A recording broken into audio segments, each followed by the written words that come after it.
the incredibly beautiful Mornington Peninsula. Yep. It really is the ultimate playground, isn't it, for luxury builders and architects. This is your baby. What have you got for me today? So within the residence, we've got a multitude of different programs. We really stemmed from the client's initial response as being well-being. So we've pulled in sauna program, circadian rhythm lighting that pulls through. We really tied to a monolithic structure, and I think that really pulls back to the site's proximity to the bay.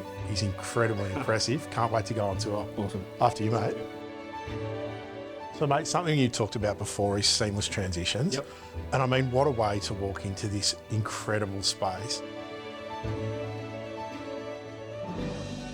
It's a beautiful floor plan. You walk into this room, you're instantly struck by that beautiful view out over the bay. We were really conscious of ensuring that there was a clear axial vista from the front door. That's coupled with a secondary vista, which is on this magnificent staircase that we've got here as well. Functionality is king, but as equally as important is making the home look good. Yep. That was your job. Yep. Talk to me about what you've done here. We really wanted to pivot from that everyday ideology of what a coastal beach house is. I mean, this is an amazingly beautiful home.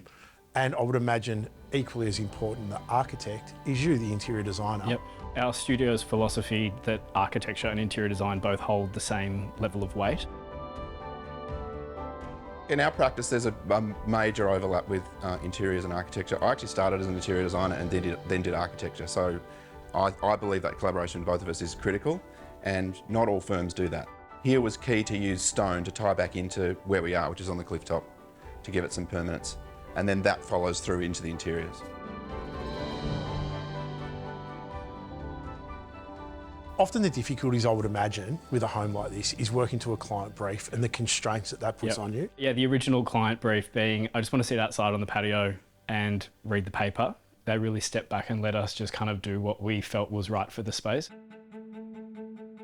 Something that I love from the minute I opened the front door is the way that you've used and carried through this beautiful limestone. I think that's really a way to dissolve those boundaries between interior and exterior, and also just kind of draws you out into the lawn and to the bay beyond.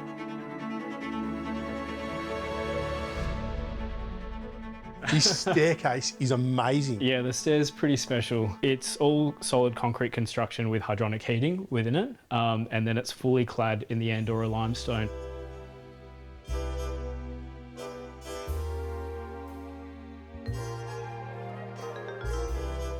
Very different feel in this room. We've really retained that monolithic sense of interior design and architecture out in the common spaces. It was important that these bedrooms became a softer iteration of that. I would imagine there's quite a bit more going on than what I've had the privilege to see. What else is in the home? So we've actually got a pretty special basement garage and also entry lobby experience, which is tied into a fully functioning wine cellar.